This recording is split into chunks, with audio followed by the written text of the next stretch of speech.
Guys, അപ്പോൾ ഇന്ന് നമ്മൾ ഒരു ജേണൽ വിത്ത് മീ ആണ് ചെയ്യാനായിട്ട് പോകുന്നത്. വളരെ സിമ്പിളായിട്ടുള്ള കയ്യിലുള്ള സപ്ലൈസ് ഒക്കെ വെച്ച് ചെയ്യാൻ പറ്റുന്ന ജേണൽ ഐഡിയാസാണ് കാണിക്കുന്നത്. ഞാൻ എപ്പോൾ ജേണൽ ചെയ്താലും അത് പ്രിൻ്റൊക്കെ എടുത്തിട്ടാണ് കൂടുതലും ജേണൽസൊക്കെ ചെയ്യുന്നത്. എപ്പോഴും ജേണലിൽ പ്രിൻ്റ് എടുത്തിട്ട് ചെയ്യാമെന്ന് പറയുന്നത് പ്രാക്ടിക്കലായിട്ടുള്ളൊരു കാര്യമല്ലല്ലോ.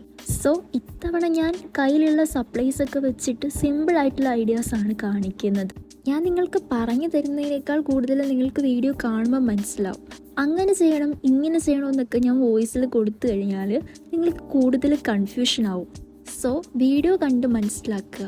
എൻ്റെ പേഴ്സണലായിട്ടുള്ളൊരു എക്സ്പീരിയൻസിൽ ഒട്ടും ഓക്കെ അല്ലാത്തൊരു സമയത്ത് ജേണൽ ചെയ്യാൻ വേണ്ടിയിട്ട് തോന്നും.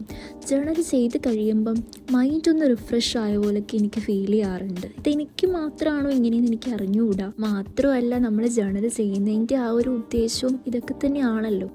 പിന്നെ പലർക്കും ജേണൽ ചെയ്യാനായിട്ടുള്ള ആഗ്രഹം കാണും, പക്ഷെ കയ്യിൽ സപ്ലൈസും ഒന്നും തന്നെ ഉണ്ടായിരിക്കില്ല. എപ്പോഴും പ്രിൻ്റ് എടുക്കാൻ പറ്റുമോ അതുമില്ല.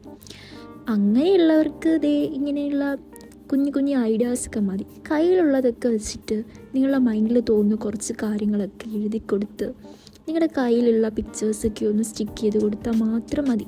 ഇനി അതൊന്നും ഇല്ലയെന്നുണ്ടെങ്കിൽ നിങ്ങളുടെ കയ്യിൽ പെന്നും പേപ്പറും ഉണ്ടല്ലോ, അത് വെച്ചിട്ട് ജസ്റ്റ് ഒന്ന് എഴുതി ചുമ്മാ എന്തെങ്കിലുമൊക്കെ ചെയ്താൽ മതിയെന്നേ. നമുക്ക് വേണ്ടിയിട്ട് ചെയ്യുന്ന ജേണൽ ആരും അതിനെ ജഡ്ജ് ചെയ്യാനായിട്ട് വരില്ല. ആദ്യം എനിക്കും ഇങ്ങനെയൊക്കെ ആയിരുന്നു, എന്ത് ചെയ്യണം, എങ്ങനെ ചെയ്യണം, ഇതിനെന്തെങ്കിലും പ്രത്യേക റൂൾസ് ഉണ്ടോ, അങ്ങനെയൊക്കെയുള്ള ഒരുപാട് കൺഫ്യൂഷൻ ഉണ്ടായിരുന്നു. പിന്നെ ഒറ്റ മെയിലിൽ ഞാനങ്ങ് ചെയ്തു തുടങ്ങി. ഇപ്പോൾ എനിക്ക് ഭയങ്കര കോൺഫിഡൻസ് ആണ്. ഏത് രീതിയിൽ വേണമെങ്കിലും എനിക്ക് ഇഷ്ടമുള്ളപ്പോൾ ചെയ്യാൻ ഉള്ളൊരു കോൺഫിഡൻസ് എനിക്കുണ്ട്. പിന്നെന്താ, ഞാൻ ഈ വീഡിയോസൊക്കെ ഇടുമ്പോൾ കുറേ പേര് വിചാരിക്കുന്നുണ്ടാവും, ഈ ഒരു റീച്ചും ഇല്ലല്ലോ, പിന്നെന്തിനാണ് ഇങ്ങനെ എപ്പോഴും ഇങ്ങനെ വീഡിയോസൊക്കെ ഇടുന്നത്, ആരെ കാണിക്കാൻ വേണ്ടിയിട്ടാണെന്നൊക്കെ നിങ്ങൾ വിചാരിക്കുന്നുണ്ടാവും. സത്യം പറയാലോ, റീച്ച് കിട്ടാൻ വേണ്ടിയിട്ടോ സബ്സ്ക്രൈബേഴ്സിനെ കൂട്ടാൻ വേണ്ടിയിട്ടോ അങ്ങനെയൊന്നുമല്ല ഞാൻ ഈ ഒരു ചാനൽ സ്റ്റാർട്ട് ചെയ്യുന്നത്. ഒരു 2 months ബിഫോർ എനിക്കൊരു ചാനൽ സ്റ്റാർട്ട് ചെയ്താൽ എന്താ, എനിക്കുണ്ടാവുന്ന മെമ്മറീസൊക്കെ ഞാൻ അതിൽ ഒന്ന് അപ്ലോഡ് ചെയ്തിട്ടാൽ എന്താ എന്നൊക്കെയുള്ളൊരു തോന്നൽ വന്നു. പെട്ടെന്ന് അന്നേരം തന്നെ ഞാൻ സ്റ്റാർട്ട് ചെയ്തതാണ്. എന്നെ പേഴ്സണലി അറിയുന്ന ആളുകൾക്കറിയാം, ഞാനങ്ങനെ ഫോണിൽ ഗാലറിയിൽ ഫോട്ടോസും വീഡിയോസും സൂക്ഷിക്കുന്ന ഒരാളല്ല. യൂസ് കഴിഞ്ഞിട്ട് ഞാനത് ഡിലീറ്റ് ചെയ്ത് കളയാറാണ് പതിവ്. കൊള്ളാവുന്ന കുറച്ച് പിക്ചേഴ്സൊക്കെ പിൻട്രസ്റ്റിലും ഇൻസ്റ്റയിലും പോസ്റ്റ് ചെയ്യും. അപ്പോൾ എന്താ, ഇങ്ങനെയുള്ള വീഡിയോസും കാര്യങ്ങളും ഒക്കെ യൂട്യൂബിലൊന്ന് അപ്ലോഡ് ചെയ്തിട്ട് കഴിഞ്ഞാൽ അത് എത്ര നാൾ കഴിഞ്ഞാലും അവിടെ കാണുമല്ലോ. അപ്പോൾ കുറേ നാൾ കഴിയുമ്പോൾ അതൊക്കെ എടുത്ത് നോക്കുമ്പോൾ നമുക്കതൊക്കെ ഒരു മെമ്മറീസ്, നൊസ്റ്റാൾജിക് ആ ഒരു എക്സ്പീരിയൻസ് ഒക്കെ കിട്ടത്തില്ലേ. അതുകൊണ്ട് മാത്രമാണ് ഞാൻ ഈ ഒരു ചാനൽ സ്റ്റാർട്ട് ചെയ്യുന്നത്. അങ്ങനെ നമ്മൾ പറഞ്ഞു വിഷയത്തിൽ നിന്ന് തെന്നി മാറിയിട്ടുണ്ട്. നിങ്ങൾ കാണുന്നുണ്ടാവും, എൻ്റെ കയ്യിലുള്ള കൊച്ചു കൊച്ചു സാധനങ്ങളൊക്കെ വെച്ചിട്ടാണ് ഞാൻ ഈ ഒരു ജേണലൊക്കെ ചെയ്യുന്നത്. വളരെ സിമ്പിളെന്ന് വെച്ചാൽ വളരെ സിമ്പിളാണ്. സാധനങ്ങൾ വാങ്ങുമ്പോൾ കിട്ടുന്ന ബ്രൗൺ പേപ്പറൊക്കെ ഉണ്ടെങ്കിൽ സൂക്ഷിച്ച് വെക്കാം, നമുക്ക് ജേണൽ ചെയ്യാൻ വേണ്ടിയിട്ട് ഉപകരിക്കും. പിന്നെ ഞാൻ ഓൾറെഡി പ്രിൻ്റ് എടുത്ത് വെച്ചിട്ടുണ്ടായിരുന്ന കുറച്ച് സ്റ്റിക്കേഴ്സൊക്കെ ഉണ്ട്, അത് മാത്രം വെച്ചിട്ടാണ് ചെയ്യുന്നത്. ഇതിന് വേണ്ടിയിട്ട് ഞാൻ പ്രത്യേക സ്റ്റിക്കറൊന്നും പ്രിൻ്റ് ചെയ്തെടുത്തിട്ടില്ല.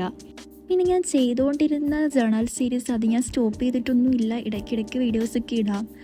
ഇപ്പോൾ ഈ ഒരു ജേണൽ ചെയ്യുന്നതുകൊണ്ടാണ് ഇത്തവണ സീരീസ് ഒന്നും കാണാഞ്ഞത്. കഴിഞ്ഞൊരു വ്ളോഗിൽ ഞാൻ പറഞ്ഞിട്ടുണ്ടായിരുന്നല്ലോ, എനിക്ക് ഭയങ്കര കൺഫ്യൂഷനാണ് സീരീസ് കണ്ടിന്യൂ ചെയ്യണോ വേണ്ട എന്നുള്ളത്. അത് ഫ്ലിപ്പ് ത്രൂവിനെ കുറിച്ച് ആലോചിച്ചിട്ട് മാത്രമാണ്, വേറൊന്നും കൊണ്ടല്ല. എന്തായാലും ഞാൻ സീരീസും കണ്ടിന്യൂ ചെയ്യുന്നുണ്ട്, ഫ്ലിപ്പ് ത്രൂവും ചെയ്യാൻ ഉദ്ദേശിക്കുന്നുണ്ട്. ഈ ഒരു ഇയർ കൊണ്ട് തന്നെ ഞാൻ ഈ ഒരു ജേണൽ ബുക്ക് കംപ്ലീറ്റ് ചെയ്യും, എന്നിട്ട് പുതിയ ജേണൽ സ്റ്റാർട്ട് ചെയ്യും.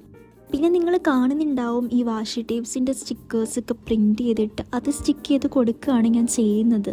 എൻ്റെ കയ്യിൽ വാഷി ടേപ്സ് ഒന്നും ഇല്ല. അപ്പോൾ ജേണൽ ചെയ്യാൻ വേണ്ടിയിട്ട് കുറച്ച് സപ്ലൈസൊക്കെ വാങ്ങിയിട്ട് നെക്സ്റ്റ് ജേണൽ ചെയ്യാം എന്നാണ് ഞാൻ വിചാരിക്കുന്നത്. ഇതാണെങ്കിൽ ഒരു ജേണൽ ബുക്കൊന്നും അല്ല, ഇതൊരു ഡയറിയാണ്.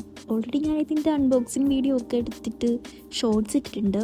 പിന്നെ ജേണൽ ബുക്ക് ഇല്ലാത്തത് കൊണ്ട് ജേണൽ ചെയ്യാൻ പറ്റില്ല എന്ന് വിചാരിക്കുന്നവരുണ്ടാവും. അങ്ങനെയുള്ളവർ നിങ്ങളുടെ കയ്യിലുള്ള പഴയ ബുക്സോ അല്ലെങ്കിൽ പഴയ ഏതെങ്കിലും ഡയറിയോ ഒക്കെ വെച്ചിട്ട് ചെയ്യാവുന്നതേ ഉള്ളൂ. ജേണൽ ബുക്ക് തന്നെ വേണമെന്നൊന്നും ഇല്ല. നിങ്ങൾ ശ്രദ്ധിച്ചിട്ടുണ്ടായിരിക്കുമല്ലോ, ഞാൻ ആദ്യം ഒട്ടിച്ചു കൊടുത്ത ആ ഒരു ബ്രൗൺ പേപ്പർ ഇല്ലേ, അതിൻ്റെ ആ ഒരു ഗമ്മിൻ്റെ ആ ഒരു പാടൊക്കെ നല്ല രീതിക്ക് എടുത്തറിയുന്നുണ്ടായിരുന്നു. അത് നല്ല രീതിക്ക് വൃത്തികേടായിട്ടുണ്ടായിരുന്നു. സോ ഞാനൊരു പേപ്പറൊക്കെ കട്ട് ചെയ്ത് ഒന്ന് താഴെയായിട്ടൊന്ന് ഒട്ടിച്ചു കൊടുക്കുന്നുണ്ട്, ആ ഒരു മാർക്ക് അറിയാണ്ടിരിക്കാൻ വേണ്ടിയിട്ടാണ്. അപ്പം നിങ്ങളിങ്ങനെയൊക്കെ ചെയ്യുമ്പം ഫെവി സ്റ്റിക്ക് യൂസ് ചെയ്യാൻ ശ്രദ്ധിക്കുക. എൻ്റെ കയ്യിൽ അത് തീർന്നിട്ടുണ്ടായിരുന്നു. സോ ഞാൻ ഈ ഒരു ഗം എടുത്തിട്ട് ഒട്ടിച്ചു കൊടുത്തത്. ഫെവിസ്റ്റിക് ആകുമ്പം വലിയ രീതിക്ക് മാർക്കൊന്നും അറിയത്തില്ല.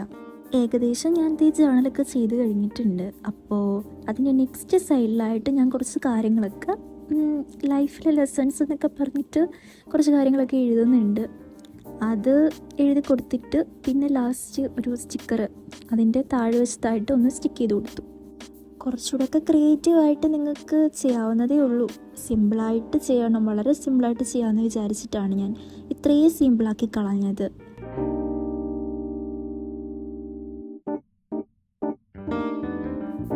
സോ ഇന്നത്തെ ഈ ഒരു വീഡിയോ ഇത്രയേ ഉള്ളൂ. Thanks for watching. വീഡിയോ ഇഷ്ടമായെങ്കിൽ ലൈക്ക് ആൻഡ് സബ്സ്ക്രൈബ് ചെയ്യുക.